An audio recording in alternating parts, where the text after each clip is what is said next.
So good morning. Just need to take a deep pause.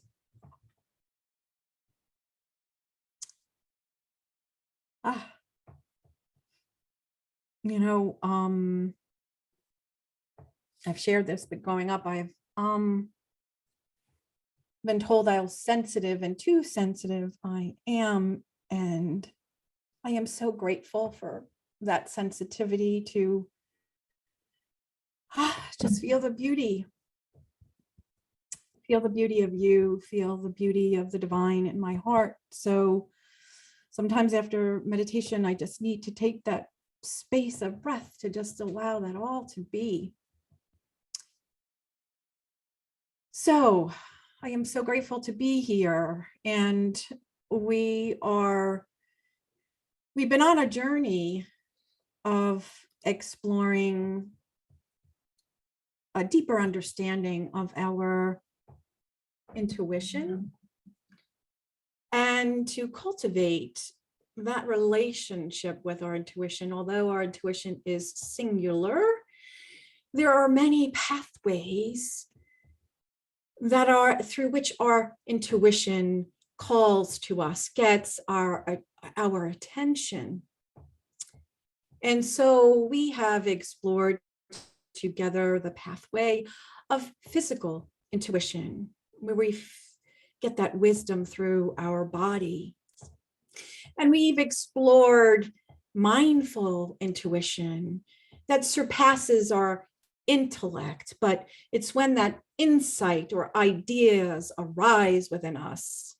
And then we looked at creative intuition, which is the pathway of our emotions, when not just the wisdom that is combined with being that creative expression, when we are centered in our spiritual hearts, where we glean our heart's desires, where we are called to be the conscious creators in this world, that we are made in the likeness and image of God, meaning that we too are creators, that every thought we hold, every word we speak carries a vibration, and that as we tap into our intuitive voice, our intuitive creativity, we are asked to bring that forth into this world.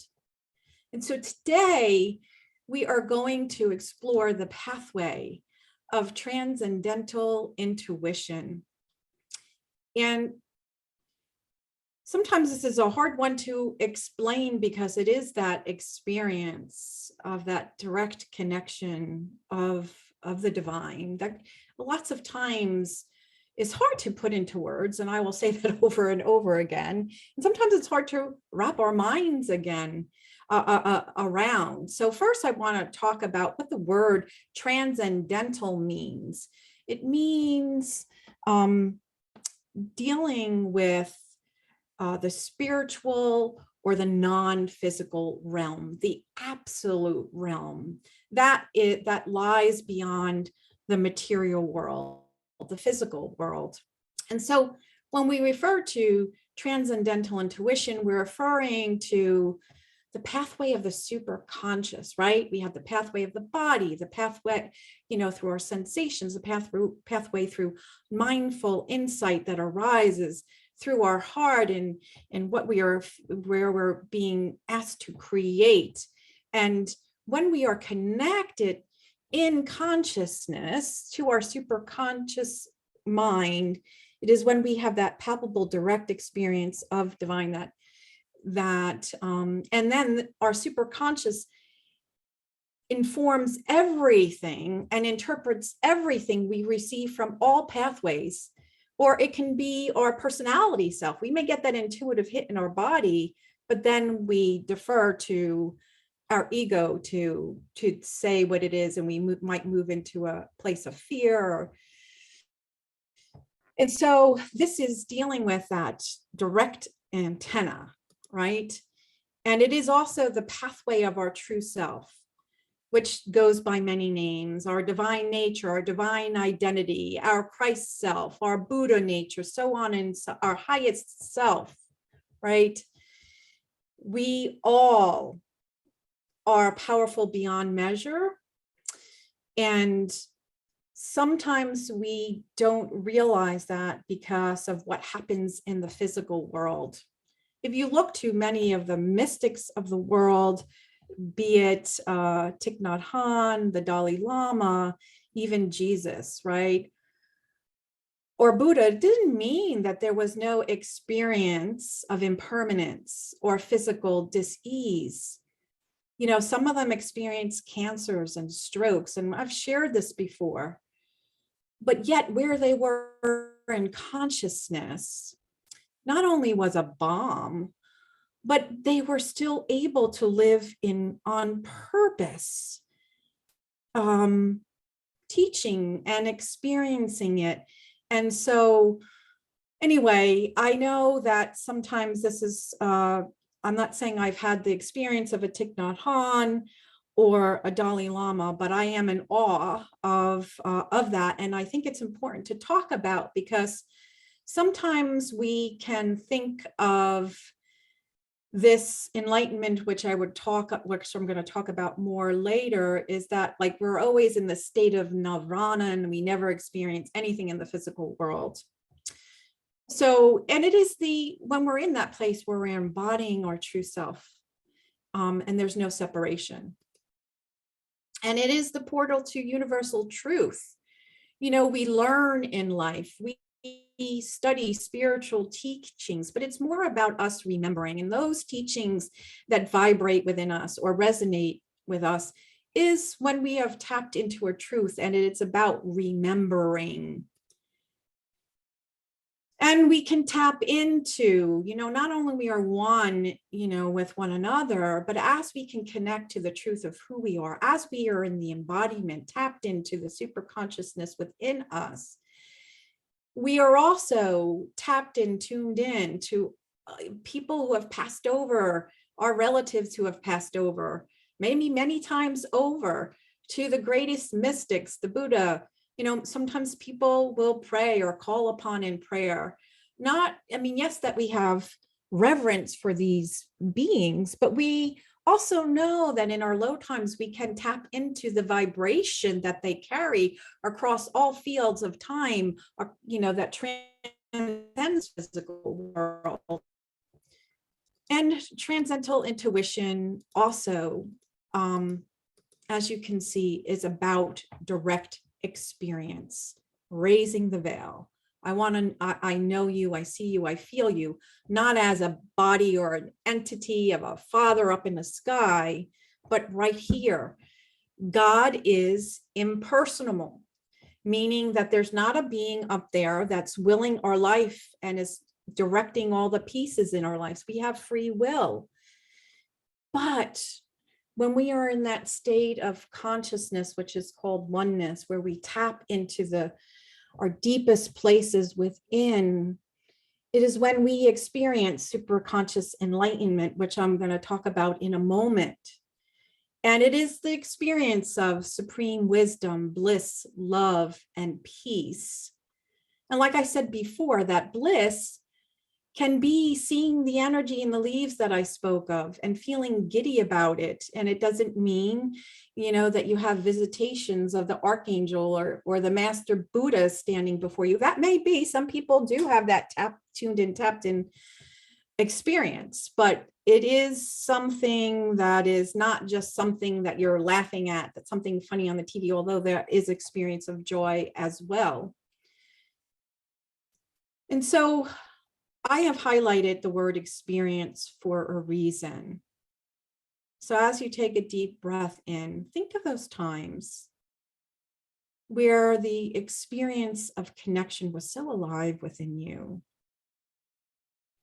that in the midst of something trying in your life, you were able to tap into a peace that was so centering.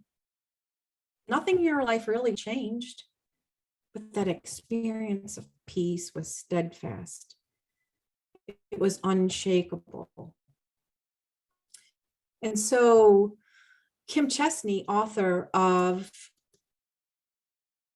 Intuition, speaks of transcendental intuition this way. The power of transcendental intuition is held in one word: experience. You don't get it by reading or learning about it. You experience it. This is the hallmark of the great mystics, the ability to know God, our supreme source, through inner experience. Transcendental intuition makes the unreal real. Through direct experience, an ethereal and limitless universe becomes extraordinarily personal. So, all right, how many times have you had that experience of feeling so lonely, distraught, questioned whether the divine existed, whether you're going to get through something in your life? And then in a moment of grace, there was this centering presence that you couldn't speak about. The feeling of grace, someone called you, offered you support out of nowhere. It is that grace of a sun showing up at your bedside, right? And that is where the unreal becomes real in our experience. So I want to talk about, since transcendental intuition is the pathway of our superconscious mind, I want to talk about, what is enlightenment anyway? What does that mean? So if anybody would like to take a crack at it, either raise your hand, or actually, if you want to put it in the chat, that will be fine. You know what? Let me unshare. You could either put it in the chat or raise your hand.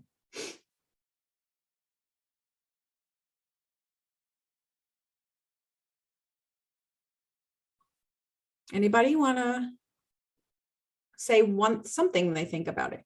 Enlightenment, what it is. Let's say absolute presence. Thank you, Deborah. Anybody else? Knowing your true self, Keith. Yes, yes, yes. And not just the intellectual. I know what you mean by knowing. It's that direct, yes. All right, so let's take a deeper dive in what that is, okay? So, sensitive mouse there. Enlightenment is not a goal to be attained. It is a state of being, to be regained. Enlightenment is your native state.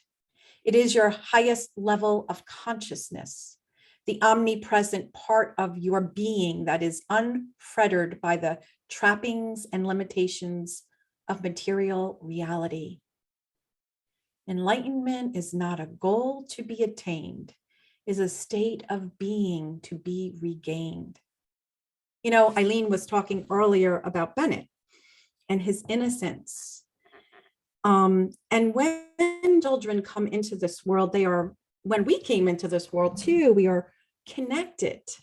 You know, I remember, Eileen, you sharing a story of when Bennett was having some crying spouts in the beginning, that there was an angel figure that you would show him and it would quiet him, right?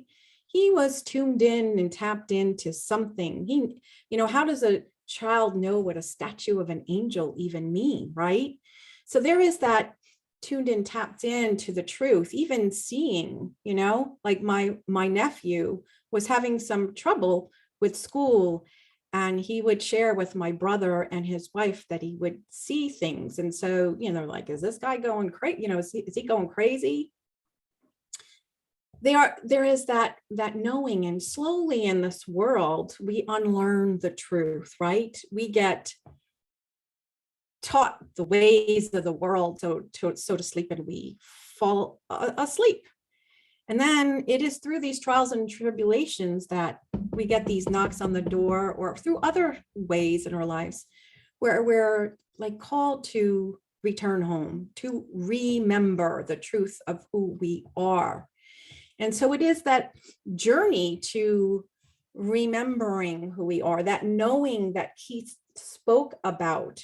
And it is when we are connected to that truth in us, then we can be connected to the truth in all that there is. And there is that mystery where sometimes when we're in the down and out and we get some kind of an experience where that is inexplicable.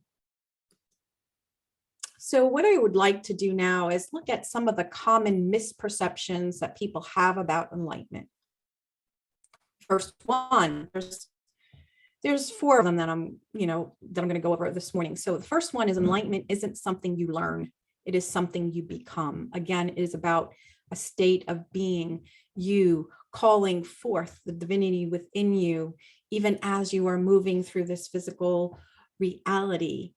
There was something so profound. I spoke to Gail yesterday, and she was sharing as she's going through her healing journey in the hospital. And one of the most pressing things she wanted to tell me about all of it, through her not being able to breathe sometimes with effortless ease, was make sure you tell everybody I said hello and that I love them. And then I get a text from Carol this morning, who was supposed to share that message. And she told me she had unexpected company, but can you share that? And then we see Gail there saying, I love you, right? In the midst of all of her uncomfortability, that desire to be her true, authentic self was most palpable. That is grace, that is profanity. And then we move into the second misperception, and that enlightenment is a badge of honor reserved for only the greatest souls, the saints, the Buddhas, the holy mystics.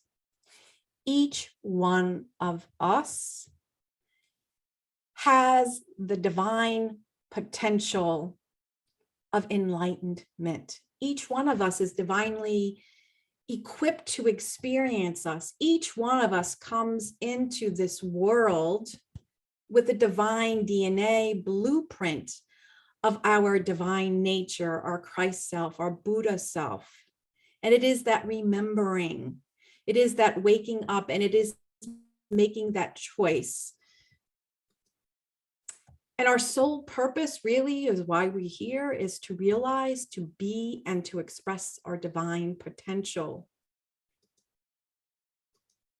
So another misperception, which I spoke about earlier, was that once you have an experience of enlightenment, that you forever live in a state of nirvana, right? That somehow we bypass this physical world and it's the end of us experiencing dis-ease, so on and so on.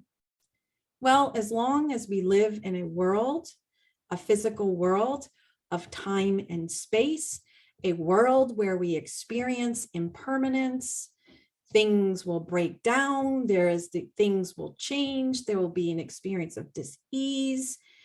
And in those experiences, we can experience a fear so great where we kind of forget who we are, where are we? That's where we call the dark night, and we can forget that, is there really a God? And if there was, why am I suffering?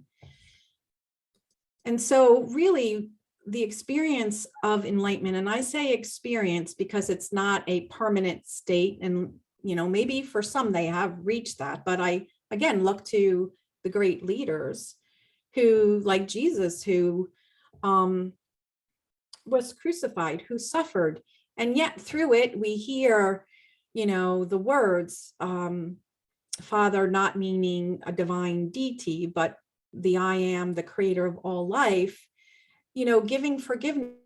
They know not what they do. I mean, I don't know, like that's an incredible state of consciousness. But again, what did he teach? These things and more you can do. And so the experience of enlightenment, because we live in this physical world, we're walking between the worlds, can ebb and flow in our consciousness because it depends on where we are living in consciousness. And for most people, the experience of enlightenment not just ebbs and flow, but is an incremental process of awakening. And the fourth myth is I can only have the experience of enlightenment if I am a devotional meditator. So yes, meditation is an important part of our spiritual journey, and there are all kinds of meditation. But you can have a gateway experience of enlightenment, meaning a direct experience with the divine, a direct knowing of your own divinity, and it can happen through a breakthrough experience or a breakdown. Now, what am I meaning by that? So it's one example of a breakthrough is, before I became a licensed Unity teacher, before I had the thought of being a minister, so on and so on. My boys were little, and I was in probably my late 20s. And anyway, the mentor had asked me to do the meditation. And it was the first time I led a meditation in front of a spiritual community. And my monkey mind was going nonstop.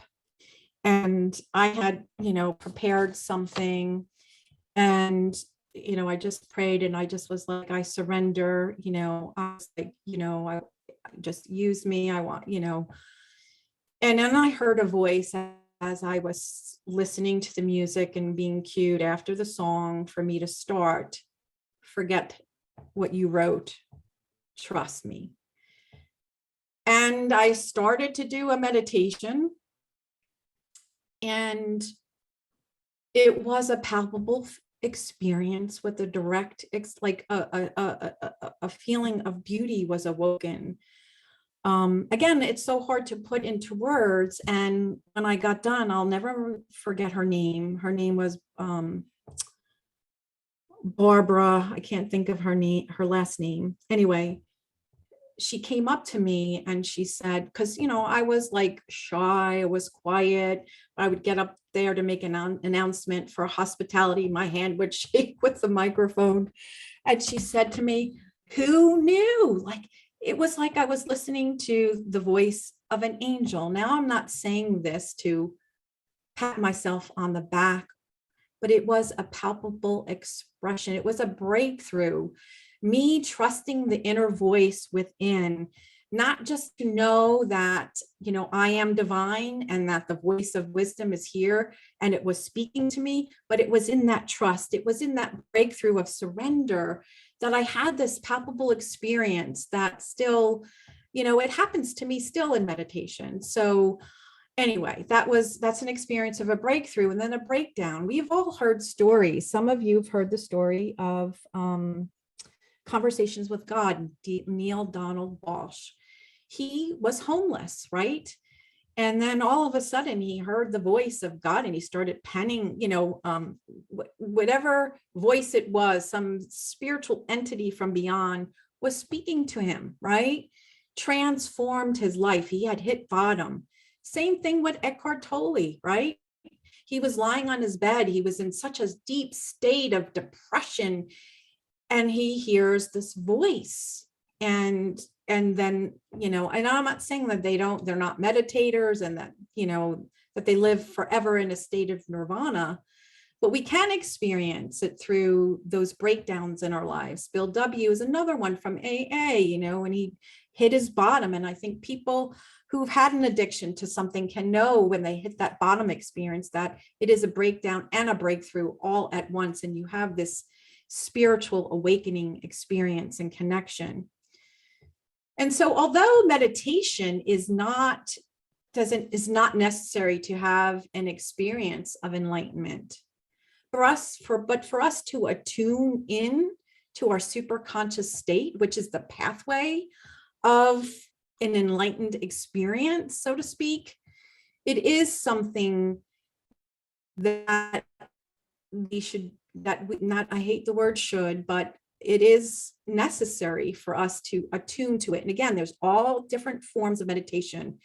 There is gardening meditation, walking meditation, silent meditation, contemplative, so on and so on. But the whole point of it is for us to become aware of present moment, to affirm truth, and then most importantly is to create that white space of stillness so we can listen to something other than the noise of the outside world.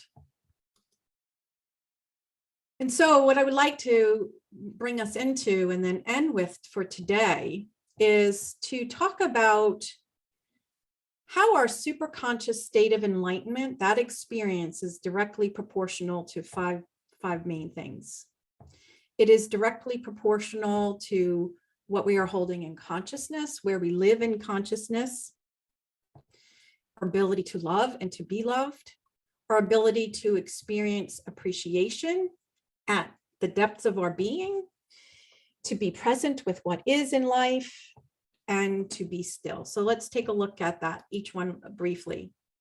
So if we are living from victim consciousness, which is a lower state of awareness, it doesn't mean that our higher self doesn't exist. It doesn't mean the realm of the limitless absolute is not present. God, whatever you want to call it, is not present. But think of it as a stormy day. We don't see the sun. We hear the thunder cracks, and those thunder cracks can be the voice of judgment, intolerance, anxiety, fear, doubt, gossip, sarcasm, impatience, right? Now, in this experience, we're going to have all those feelings, and we're not to judge ourselves with it. But when they surface, what do we do with it? Do we discern? And how can we have first, not denial, but compassion for ourselves as we speak into it, recognize it, breathe into that space, and then choose to call something else up in our consciousness. So my question to you is, how much does the roommate, as Michael Singer calls it, or we can call it, the Buddhists call it monkey mind, or we can call it personality self, victim self, how much of that voice controls your day? How much does that fill your consciousness throughout your day is directly proportional for you to be able to tune in, tapped into that sense of enlightened experience. And then also, how much of your day are you seeing someone else as what's wrong with your world and your life, or seeing a situation as something that's wrong with your world and your life, and the ability not to be able to live or give love? And I'm not saying that this is an easy thing, but nevertheless, it is profoundly, you are profoundly resilient and capable, and it does come to a choice, and that's it. We will have these in our human experience, but then we get to say, what am I going to energize? And what do I choose to bring? What will I choose to hold in consciousness? One of the classes I was taking with Lynn Taggart, she calls it the leaky bucket. You know, we want to have all our desires come into expression, our prayers come into expression, but it's directly proportional to how you're operating in consciousness. So she asked us to either in your phone, speak a message, or carry a pad. How many negative thoughts are we holding about the weather, about a family member, or this or that? And one day I was like blown away. I was like, oh my gosh. But it was an eye-opening experience. So the next one, our ability to have the experience of the embodiment of our divine nature, that enlightened experience of being connected, having that direct experience with the divine, is also proportional to our ability to love and be loved. And when I speak of love, it's more than just emotion and a feeling. Again, our power over love is for us to align and unify our consciousness, meaning our thoughts, our words, our actions, to be in alignment with our highest self, not with our victim self. And that, again, comes down to a choice. And I know that there are times in our lives when we are in great pain and suffering, and that can be a challenge.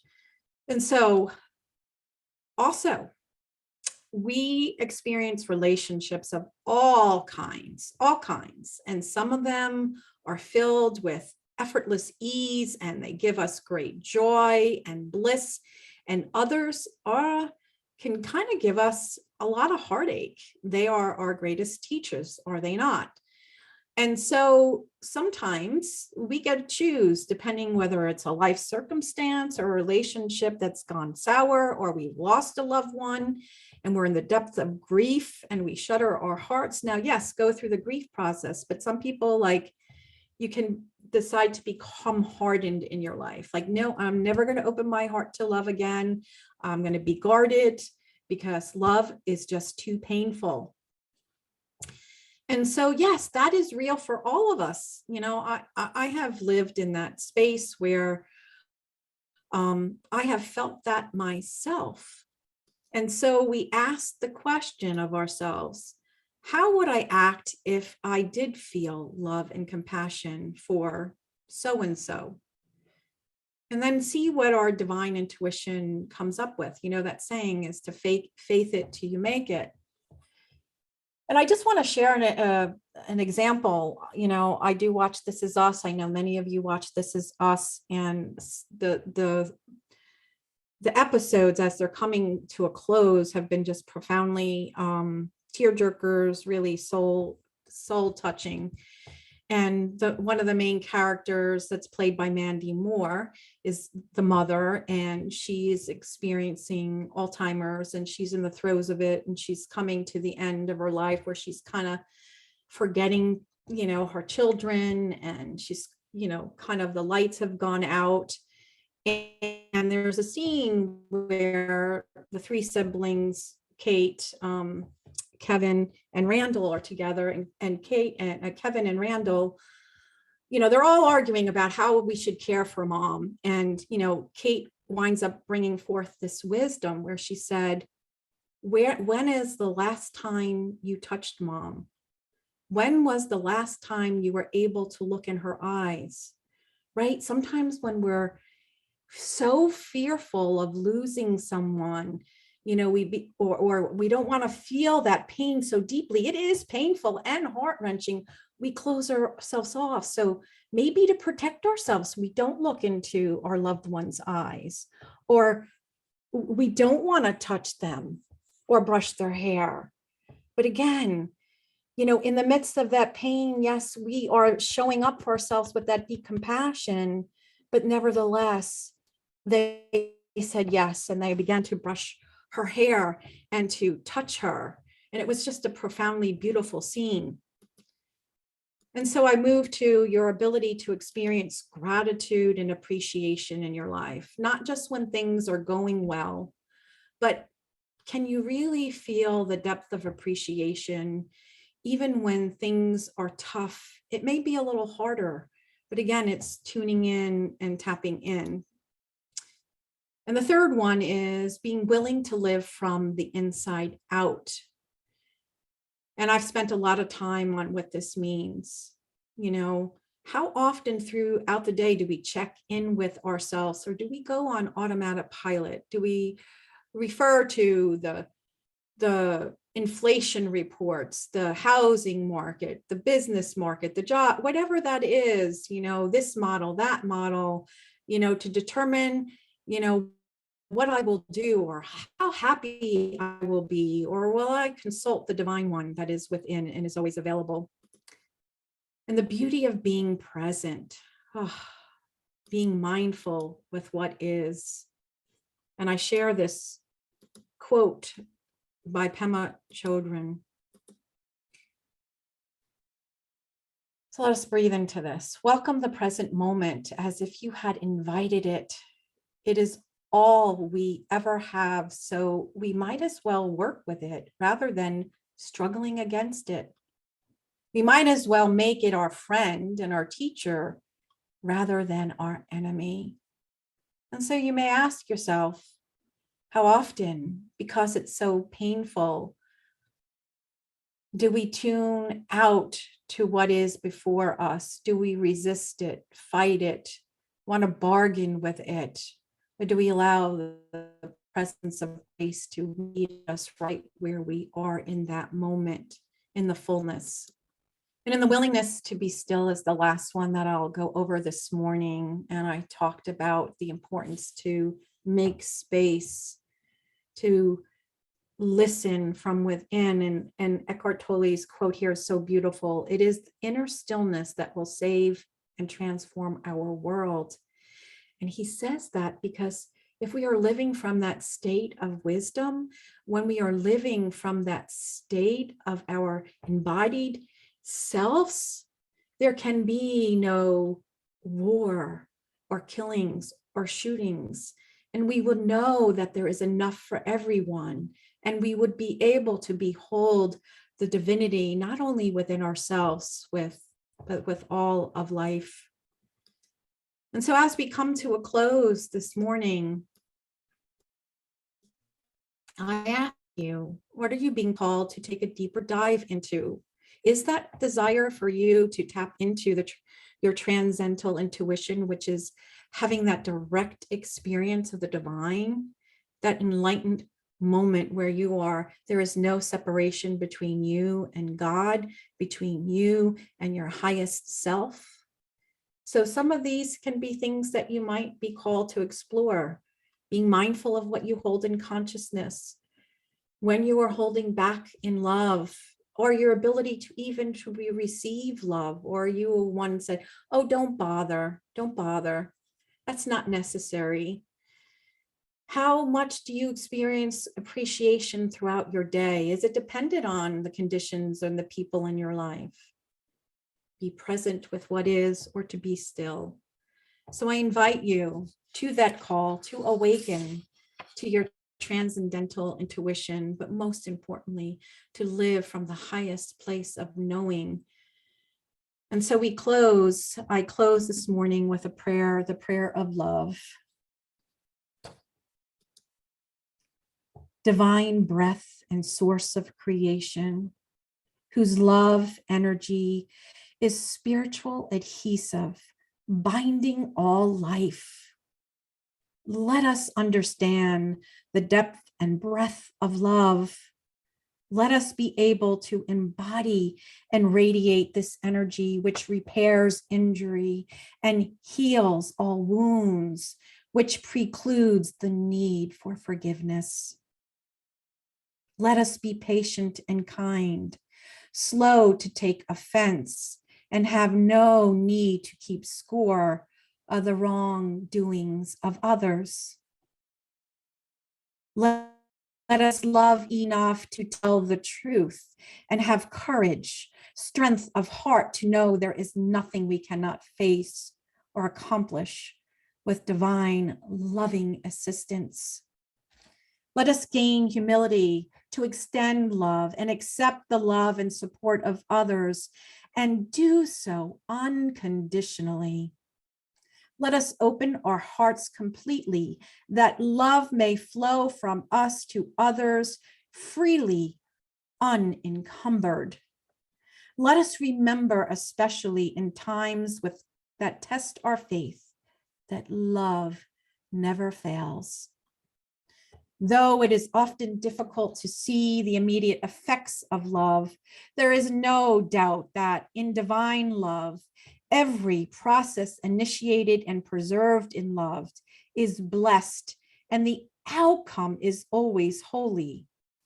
Let us practice love daily until we become love itself. Namaste, and have a blessed day.